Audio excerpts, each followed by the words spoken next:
Dobrý den, já jsem Lord James Wellington. Dobrý den, pane Wellington. Ano, máme si danou schůzku. Já jsem slyšela o vaší škole a byla bych velmi rád, kdyby můj syn k vám mohl nastoupit. Ano, pane Wellington, pojďme se podívat. Tak, tady vidíte budovu prvního německého zemského gymnázia ve Veří 28. Na tuto školu chodí ti nejtalentovanější a nejinteligentnější lidé z celé Evropy. Co bylo? Toho si nevšimněte, prosím, to je pouze Peťan. No, jak vidíte, budova je čerstvě po rekonstrukci a má čerstvě novou fasádu.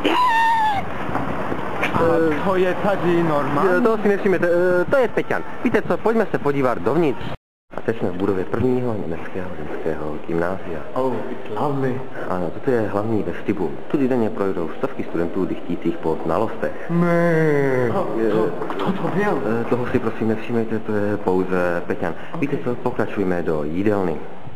Tak, tady máme učebnu 3, což je nejlepší jazyková učebna v této škole. Tady je nástěnka s kulturním dědictvím naší země. Jídelně. V naší jídelně se podávají ty nejlepší pokrmy podporující zdraví našich studentů, nejvýbranějšími kuchaři z celé Francie. Já z naší Francie. Není problém, můžeme zařídit anglického kuchaře.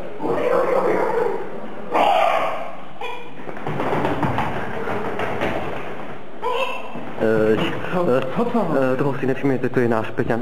Prosím vás, jídelna je z technických důvodů zavřená. Pojďme se podívat do učebny s audiovizuální technikou. Jdeme. Pozor na schody samozřejmě, jsou trošku větší. Tady máme samozřejmě kabinet s našimi pomůckami, jako jsou kříží, kružítka, všechny matematické a ostatní pomůcky. Prosím dopravu tam na to schodu. Jak vidíte, budova je velice stará, podle zábradlí soudíme renesančního stylu. Datuje se do 12. století, před naším letopočtem. Samozřejmě žertují. Budova prošla mnoha rekonstrukcemi. Vidíte, je to sice vysoko, ale zábradlí je bezpečné. Omlouvám se? Schody jsou rekonstruovány? Samozřejmě, jídelna je použita z bezpečnostních důvodů, kdyby studenti spadli, aby se nezranili. Mohl bych prosím použít vaši toaletu? Samozřejmě, pojďte za mnou, prosím.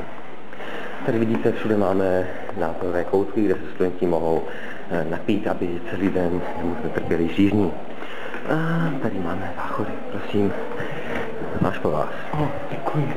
Za co? Samozřejmě, jak vidíte, záchody jsou vyčištěné a jsou i klimatizovány. Všechno pro pohodlí našich studentů, tak prosím. Samozřejmě vás nebudu rušit. Toho si nevšimněte, prosím vás, to je pouze Peťan. Pokračujeme do učebny s audiovizuální technikou. Jdeme. Za mnou, prosím. Tady zavřu dveře. Pokračujeme do učebny s audiovizuální technikou. Dívejte se, tady je nástěnka zeměpisné exkurze po našem městě Brně. Tak, jdeme dál.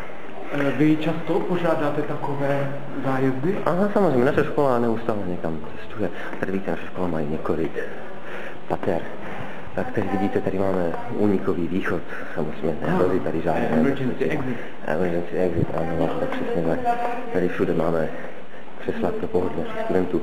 Tady vidíte pro případ požáru, který tady samozřejmě nehrozí, tady máme i hydranty. Tady vidíte autem. Tady mám vše pro pohodlí našich studentů, přírodní kurz. Okna by tady byl dostatek světla s výhledem na krásný dvůr. Tak tam naproti nás vidíme kabinet našich jazykových učitelů. Učí se tady angličtina, tam jsme na prvním místě, že ano, Lorde. Španělština, ruština, francouzština je až tak poslední. Francouzština. Jasně, samozřejmě. Tak prosím, tady vcházíme do učebny s audiovizuální technikou, s tou nejlepší technikou, jakou si můžete vůbec představit.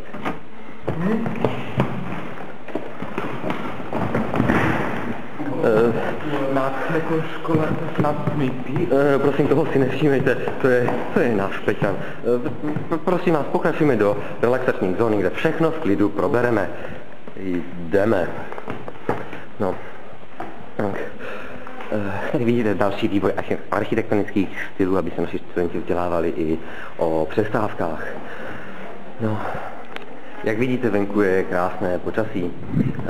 Naše budova je klimatizována, takže vnější 40 stupňové vedro ani nepocítíte. Tady máme naší umělecký koutek a ten vize našich gaučů mě pořád nepřestává šokovat. Ty vaše křesla jsou čištěny? Samozřejmě, lorde, nenajdete v nich ani zrnečko prachu. Na ničem jsme nešetřili, vše pro pohodlí našich studentů. Tak, prosím, posaďte se. Děkuji. Víte, vaše škola se mi velmi líbí, ale kdo je Peťan? Já! Lorde, prosím vás. Lorde, prosím vás. Do vaší školy už nikdy? Lorde, prosím, lorde!